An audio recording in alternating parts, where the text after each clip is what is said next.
The first time my parents forgot my birthday, I was 8. It wasn't dramatic. No candles, no tears. Just silence.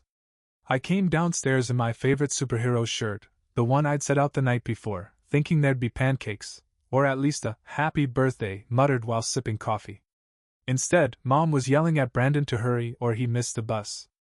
Dad was scrolling through his phone. No balloons. No card. Nothing. I waited. Quiet. Maybe they were planning a surprise. Maybe they were testing me. They weren't. That night, they came home with takeout, Brandon's favorite noodles, and put on a movie he liked. I waited until they went to bed, then pulled out the little cupcake I'd bought with my allowance the day before. I lit a candle. Sang softly to myself. Blew it out. It wasn't the last time. From then on, birthdays became a sort of private ritual. I'd save up a little cash, buy myself something small, and spend the day pretending it didn't matter. It was easier that way. Less disappointing. Brandon, meanwhile, had his birthday declared a national holiday in our house.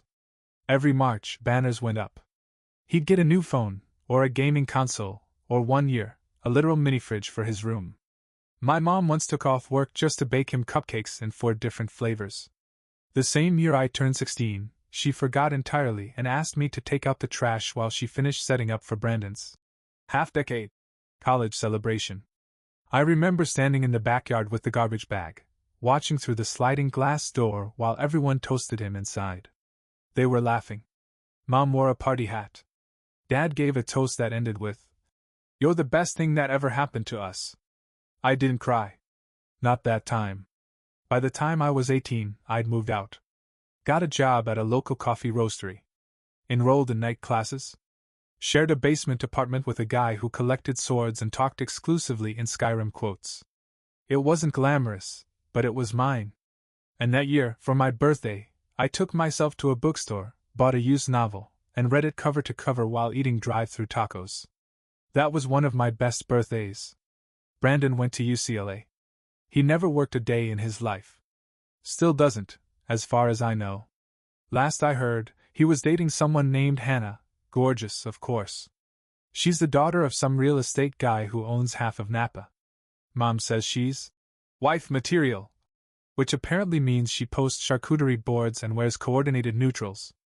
I never told them how much it hurt. The forgetting.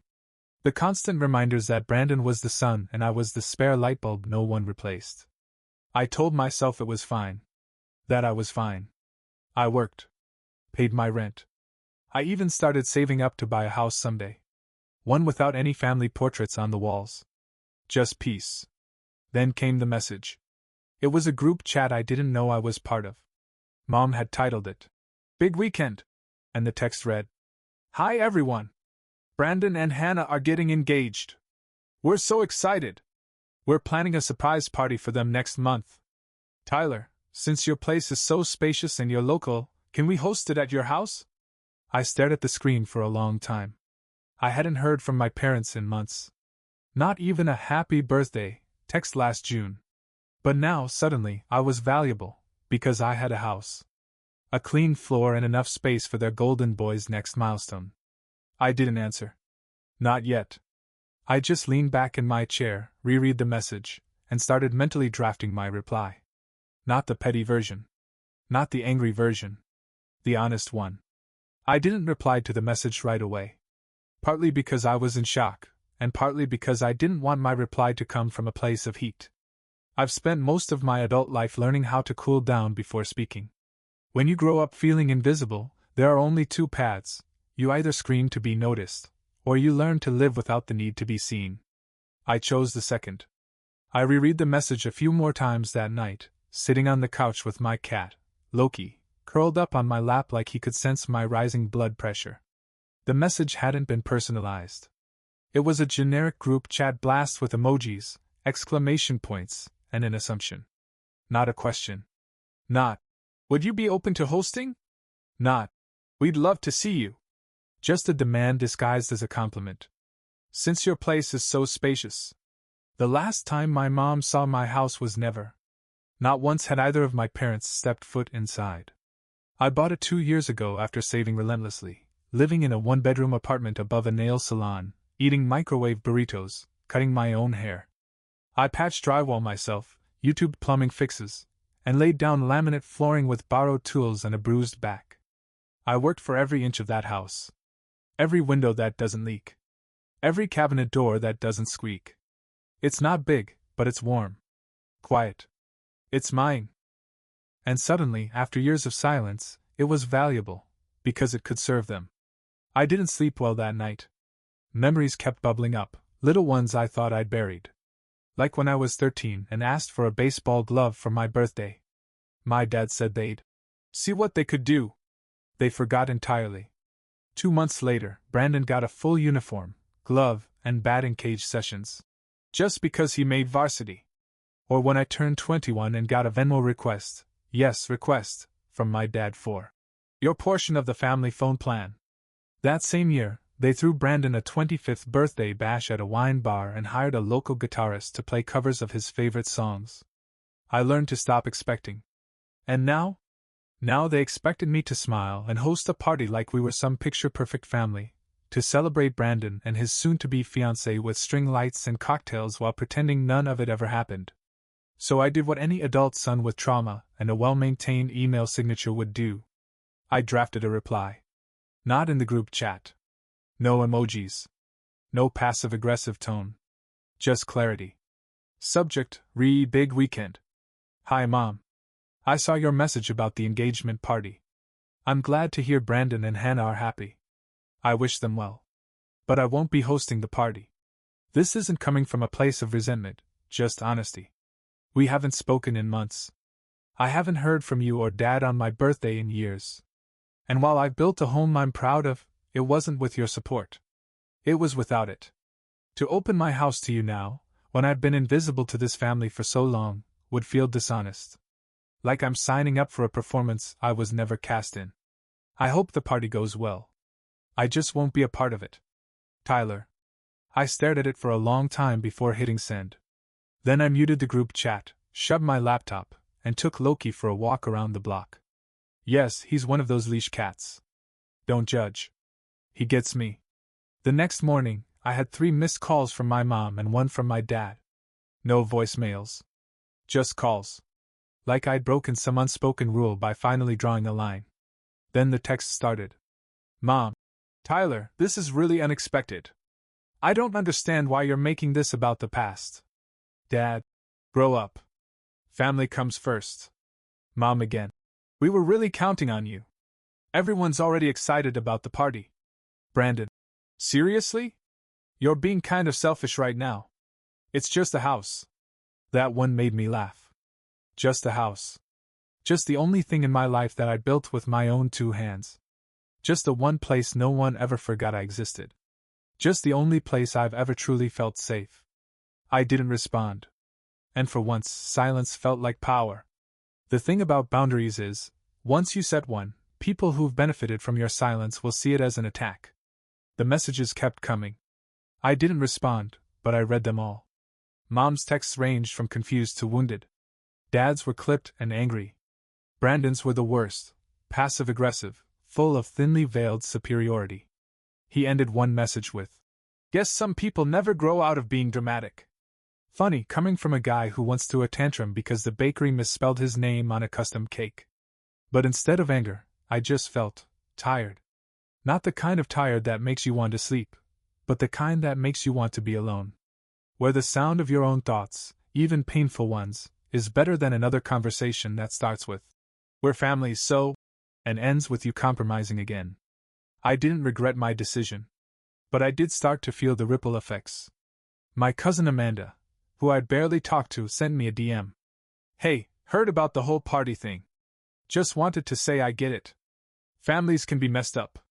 If you ever need to vent, I'm around." That one made me pause. Not because I needed to vent, but because it was the first time someone acknowledged I wasn't crazy. And then, 2 days later, came the bombshell.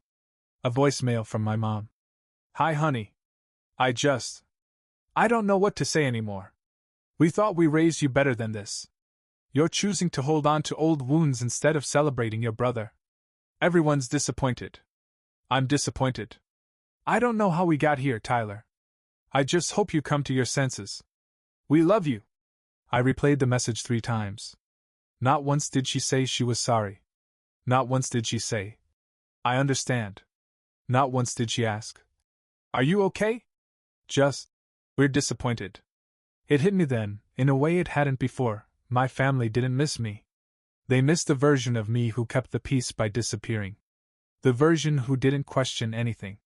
Who stayed quiet while Brandon soaked up all the space in the room. That version of me? He was gone. I started journaling again, something I hadn't done since college. Not to track my progress or plan goals, but just to hear my own voice. To remind myself I wasn't being unreasonable, or dramatic, or cruel. I was setting a boundary. I was saying no to being used. But guilt has a way of sneaking in through the cracks. I found myself wondering, was I being petty? Was I overreacting? Would it really hurt to just let them use the house for one afternoon? Then I remembered my 21st birthday. I'd saved up for weeks to buy a second-hand suit. Not because I had anywhere to go, but because I wanted to feel like I mattered. That day, I wore it to class, stopped by a cafe, bought myself a slice of cheesecake, and texted my family a photo. Made it to 21. Treated myself today. No one replied. 3 hours later, Brandon posted a selfie from a rooftop bar with the caption, my baby bro is finally legal. Turning up tonight. It got 200 likes and 4 heart emojis from my mom. I spent the rest of that evening sitting in my room, suit jacket still on, eating cold noodles and watching reruns of The Office. So no, I wasn't being petty. I was done. The next week, I bumped into someone I hadn't seen in years. Mr. Alvarez, my old high school English teacher, now working part-time at the local bookstore. He still wore bow ties and smelled like cinnamon and printer paper. Tyler? He said, squinting. Mr. A? I laughed. You still remember me? You wrote the only essay in 15 years that made me cry. He said without hesitation. Of course I remember you. We caught up for a bit, standing by the mystery novels. I told him what I'd been doing. He told me he was semi-retired, just working for the fun of it. I don't know why, but I told him the whole story, about the party, the message, the silence. He didn't interrupt once. When I finished, he smiled. Can I tell you something? Of course. You're not selfish for protecting your peace. Some people only recognize value when they need it. That doesn't mean you owe them access to it. I stood there, blinking. The sentence landed like a small explosion in my chest. We said our goodbyes. I bought a book I didn't plan to read. And I walked home with a lighter step than I'd had in weeks. That night, I unmuted the family group chat. Not to reply. Just to read what I already knew would be there. Mom. Still time to change your mind, honey. We've started sending invites. Dad. This childish nonsense is getting old. Brandon. If you don't want to be part of the family, that's your choice. Just don't expect us to forget it. And I realized, they finally heard me. They just didn't like what I had to say. After I muted the group chat again, I expected the storm to die down. But like clockwork, Brandon posted a story that same evening, a boomerang of him and Hannah holding champagne glasses, captioned, Big plans ahead #LoveWins #family first. I didn't reply. But I noticed something I hadn't before. The people who mattered didn't ask me to explain myself. They just showed up. Amanda, my cousin, followed up with a longer message. I know you and Brandon were always treated differently. I saw it at holidays. I was too scared to say anything back then, but I'm glad you finally said no. If they don't see the problem, that's on them. Not you. I thanked her. It meant more than I expected. Like a small lantern in a very long hallway. Then, the next day, I got an email. From Brandon's fiancée, Hannah. Subject. Just wanted to say hi. We'd met once, briefly, at a Thanksgiving dinner I barely remember. She was polite, Instagram perfect, the kind of person who could sell skincare by just smiling. The email read, Hi Tyler. I hope this isn't too weird, but I wanted to reach out personally. I heard about the situation with the party, and I just wanted to say, no hard feelings at all. I didn't realize how little your parents had been in touch, and honestly, it's your home, and your decision. Totally valid. Brandon's been a little upset, but I think he's just stressed. If you ever want to meet for coffee, I'd love to catch up, on your terms. No pressure. Take care. Hannah. I sat there for a full minute, rereading it. I didn't expect that kind of message from someone in that family orbit. But here it was, calm, considerate, and shockingly human. I didn't reply right away. Not because I didn't appreciate it, but because I needed space to sit with how it made me feel. Not seen by my family, but acknowledged by someone new to it. And weirdly, that mattered more. Later that week, I went to a backyard barbecue at a friend's place. It wasn't fancy. Paper plates, string lights, someone's speaker playing lo-fi beats, no one really noticed. I was quiet most of the evening until a friend, Lucas, asked why I looked like I was 2 sips away from an existential crisis. So I told him. Not the whole saga. Just the core of it. He listened. Really listened. Then he shrugged and said, "Honestly, sounds like you finally realized you're the main character in your own life. Took you long enough." We both laughed. But it stuck. That night, I wrote those words down in my journal. Main character in your own life. It was cheesy. Instagram deep. But still, true. I wasn't playing supporting actor anymore in the Brandon show. I had a life, a home, routines that made me feel safe. A cat that didn't judge me. A job that paid the bills. Was it glamorous? No. But it was mine. Built brick by emotional brick after years of being treated like background noise. And here's what no one told me about drawing boundaries. The world doesn't end. People will rage, yes. Push back. Try to guilt you. But they adjust. Or they leave. And you? You finally breathe. Still, I wasn't naive. I knew this wasn't over. The engagement party was coming up, and my family didn't let things go. They let them fester. And then they used them later. Sure enough, I got a call from my aunt, Mom's sister. "Hey, sweetheart. Your mom's been so upset. She doesn't understand why you're being so cold. She says you won't even answer her texts." I pinched the bridge of my nose. "I'm not being cold," I said calmly. "I'm being clear." There was a pause. "She's just worried this will split the family," my aunt said, softer now. "I know it's complicated. I just hope you'll come to the party. Even if you're not hosting." Ah. There it was. The second ask. The fallback plan. I exhaled slowly. "Thanks for calling. But I'm not going." Another pause. Then a sigh. "Okay. I just hope you don't regret it later." I didn't answer that. Because I knew already, I wouldn't. I ended the call, made tea, sat on my porch, and watched the sky shift from blue to a dusky pink. The guilt tried to claw its way back in. That old voice that whispered, "You're being harsh. You're breaking the family." But I'd finally learned something important. It's not breaking the family to stop letting them break you. The party was scheduled for Saturday. I found out not from my parents, not from Brandon, but from an event listing someone posted on Facebook. They hadn't made it public, but they'd invited enough people that it surfaced anyway. It was being hosted at a rented event space downtown. Rooftop venue. Faux wood walls. A Pinterest dream come to life. Brandon's name was on the banner graphic in giant gold letters. Hannah's was in cursive below it.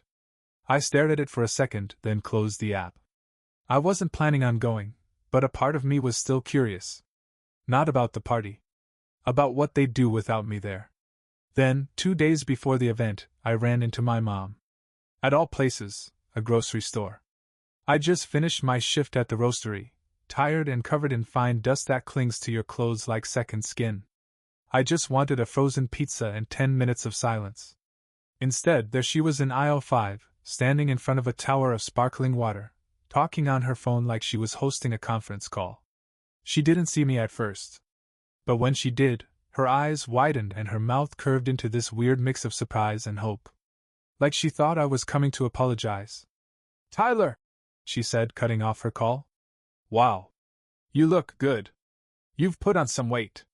In a healthy way." I nodded. "Hi, Mom." The awkwardness was immediate. She kept glancing at my cart like it held answers. I kept glancing at the exit.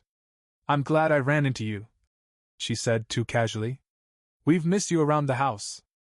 I gave a small, noncommittal smile. The house I hadn't been invited to in over a year. She took a breath. Look, I know you're upset. And maybe we could have handled things better, but you've always been sensitive. Ah. There it was. I tilted my head. Sensitive? She winced. Not in a bad way. Just, you hold on to things. I hold on to being forgotten? Tyler. I told you I wasn't coming. You're still trying to change that. She blinked. We just wanted the family together. That's all. And where was that energy when I spent 4 birthdays alone? Or when I moved into my house and no one even visited? Silence. Then softer. We didn't know how to reach you. You had my number. You just didn't use it until you needed something. That finally landed. She looked down at the boxes of sparkling water like they might offer a lifeline. I hope you'll reconsider, she said. For Brandon. He really wants you there. I gave a long pause. Then, why? She looked up, startled. What do you mean? Why does he want me there? To pose for photos? To make you all feel better? Or because he actually cares? She opened her mouth. Closed it again. I'm not angry, I said, surprising even myself. I'm just done pretending I wasn't left behind. I walked away before she could respond. That night I got a text from Hannah. Hannah. I'm sorry if this is overstepping, but I talked to Brandon today. I told him about the email I sent you. He wasn't happy. He doesn't understand why I'd side with you. But I wasn't picking sides. I just think you've been treated unfairly.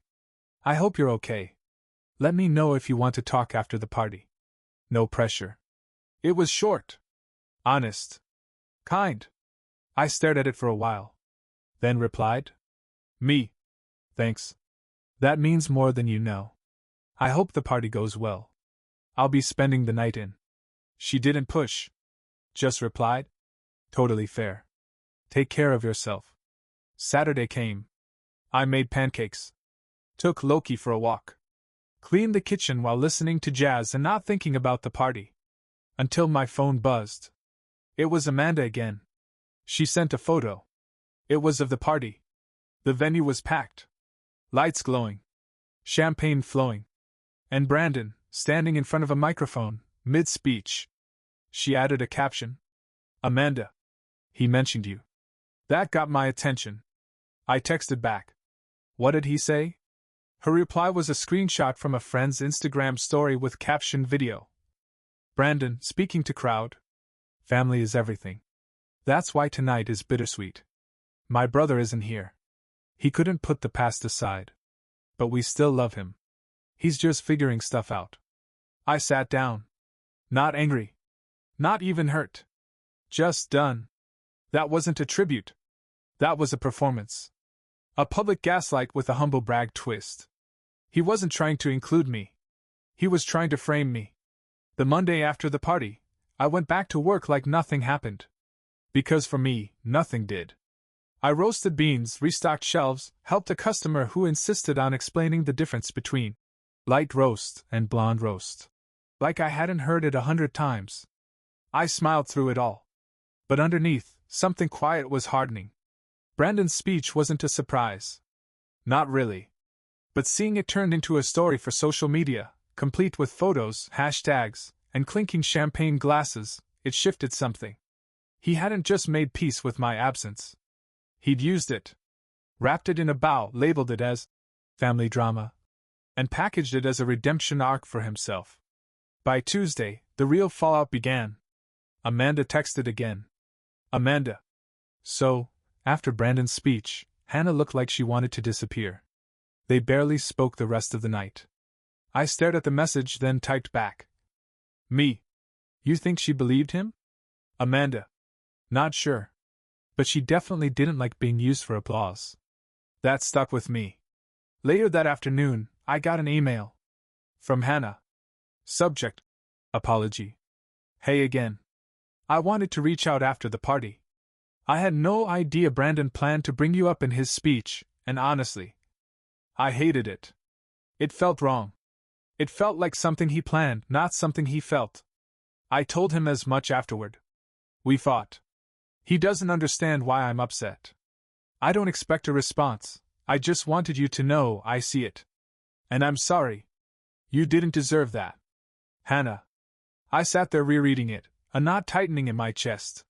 It wasn't just the apology, it was the clarity. The fact that someone in the room had seen through the performance. I replied simply, "Thank you. I appreciate your honesty. For what it's worth, I hope things get better between you two. But don't lose yourself trying to make his story look prettier." I didn't hear back. And that was fine. Later that week, I stopped by my parents' house. Not to talk. Not to make peace. To return a set of tools my dad had loaned me 3 years earlier. They were still in the original bucket, labeled "Dad's stuff," in black Sharpie. My mom opened the door. She looked surprised to see me. Almost hopeful. "Tyler," she said, cautious. "Just dropping these off," I said, holding up the bucket. She took them without a word. I turned to leave, but then stopped. "I saw the video," I said, "of the speech." Her mouth tightened. "It wasn't meant to hurt you." "But it did," I said. "And it was meant to protect Brandon. At my expense." "He didn't mean it like that." "I know exactly how he meant it." She didn't reply. I gave a slow nod and started to walk away. But then, from inside the house, I heard my dad's voice. "Guess that's all we'll get, huh?" he said. "No thank you.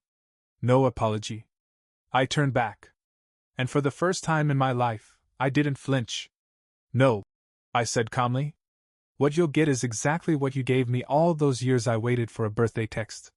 My mom looked like she wanted to speak. But I was already walking down the steps. That night, I got a message from Amanda again. "Amanda. So apparently your dad told Brandon that you stormed over and caused the scene. Just FYI. I laughed. Actually laughed. Out loud. Then I replied, "Tell them whatever they want. I don't play that game anymore." It was like realizing the playground bully couldn't reach you once you left the schoolyard. The next day, my manager offered me a new shift, better pay, more hours. I accepted. Not because I needed to prove anything, but because I wanted to build something that had nothing to do with my family name. I was rebuilding my life, yes. But this time, the blueprints were mine. No one else was handing me a shovel and telling me where to dig. And for the first time in years I felt still. Not angry. Not sad. Just free. It's strange how the silence feels after a storm. For days after that visit to my parents' house, nothing happened. No texts. No emails. The group chat stayed dead. No more. Just checking in. Messages. No new demands. At first I braced myself. I expected retaliation. Gaslighting. Maybe even a surprise pop-in. But nothing came. And that's when I realized they weren't pausing to reflect. They were regrouping. Sure enough, it came in the form of a forwarded message from Amanda, again. It was a family-wide email from my mom, sent to every cousin, aunt, uncle, and fringe relative who'd ever been part of a family reunion potluck.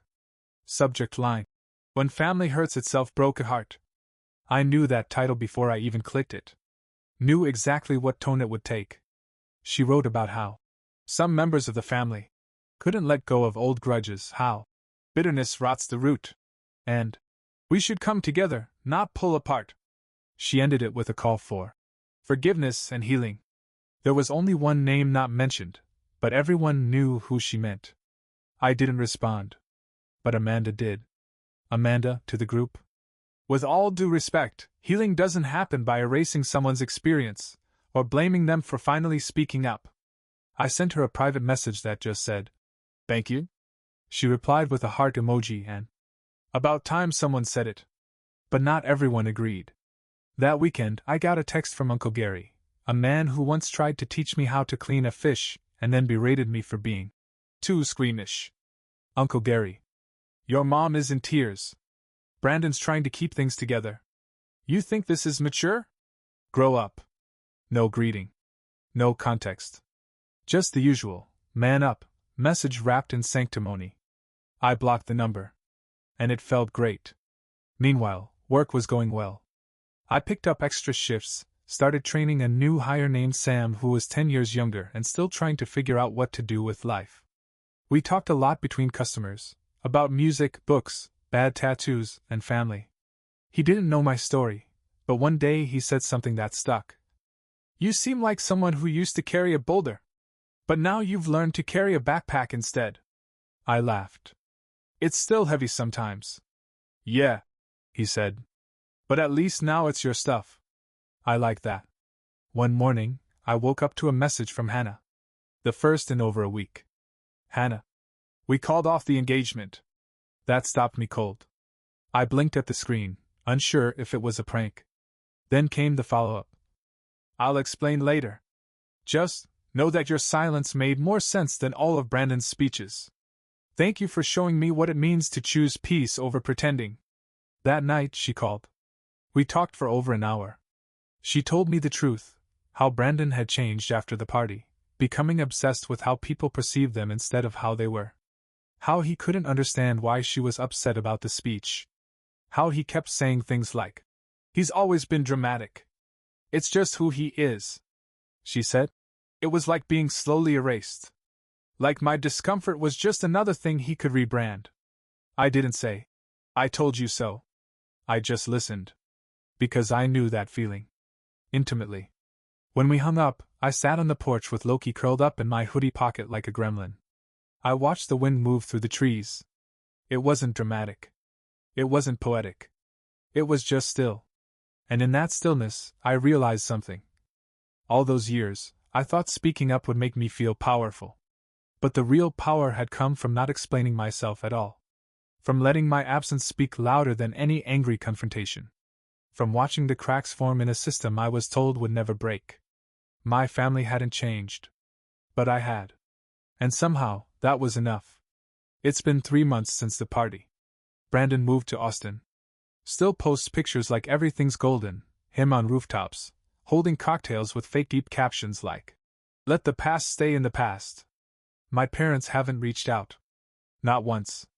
No apology. No. "Let's talk." Not even a guilt trip. Which, honestly, is its own kind of apology. I don't know what they tell people. Probably that I'm finding myself. Or working through things. What they really mean is, I stopped making it easy to pretend we were fine. "Hannah?"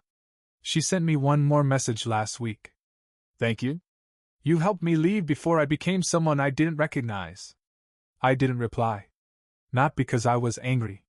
But because sometimes silence is the clearest. "You're welcome." There is. The last thing I did was take down the old box in my closet. The one labeled, "Junk," that I hadn't touched in years. Inside was a folded paper. A list I made when I was 11. Tyler's birthday party ideas. It had bullet points. Ice cream cake. Dad's ribs. Mario Kart tournament. 10 friends max. No Brandon stealing the spotlight. I smiled. Not bitter. Not sad. Just thankful I kept going. Because I never got that party. But I built the kind of life where I don't need it anymore. And honestly, that's a better gift than they were ever going to give me.